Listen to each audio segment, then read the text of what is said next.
मु प्रहलाद मल्लिक घर बारगाड़िया।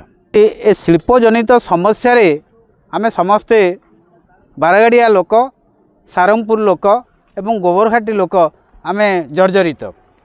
ए शिल्पपाई मोर मन पड़ुची शिल्पर पूर्वावस्था रे आमे समस्ते भलरे थिलु एवं ये जो जमी जमा उपर शिल्प होईची तारी उपर निर्भर करी आम परिवार भलरे प्रतिपोषण निरोगी भाव आमे करूथिलु। एबे शिल्पजनित जो प्रदूषण होईची से शिल्पजनित प्रदूषण आम गोटे विष बलय रहीचु जहाँ फल आमर किडनी समस्या दैनंदिन बढ़ी चली। किडनी रे 100 रु अत्यधिक माने 100 रु अधिक लोक मरीचंती।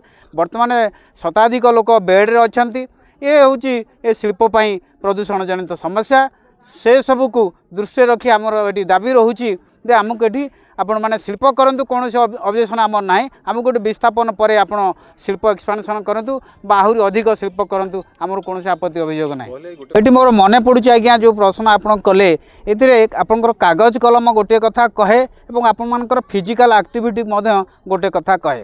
ये मुझे ये प्रश्नर गोटे सठिक जवाब देवा पूर्व गोटे कथा मुझे रखुची जे बारगाड़ियार 137 एकर जमी को अण जंगल करने इडको गोटे समय चिट्ठी करते बीडीओ सुकिंदा को। बीडीओ सुकिंदा बारगाड़िया पंचायत को चिट्ठी करते जे पल्ली सभा करी जंगल किसम जमीटा को अण जंगल करंतु।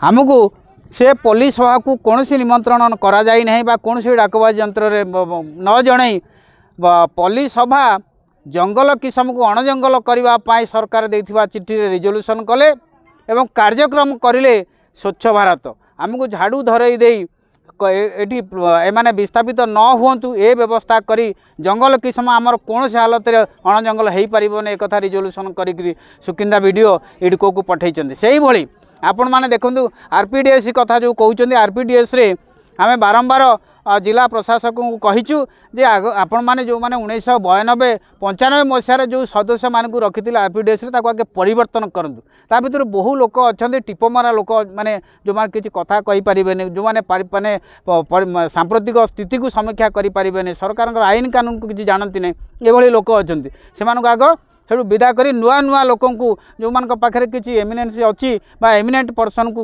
एजुकेशनिस्ट को से जगार रखापी आमर अभियोग थिले आपत्ति थिले प्रशासक कर्णपात करना।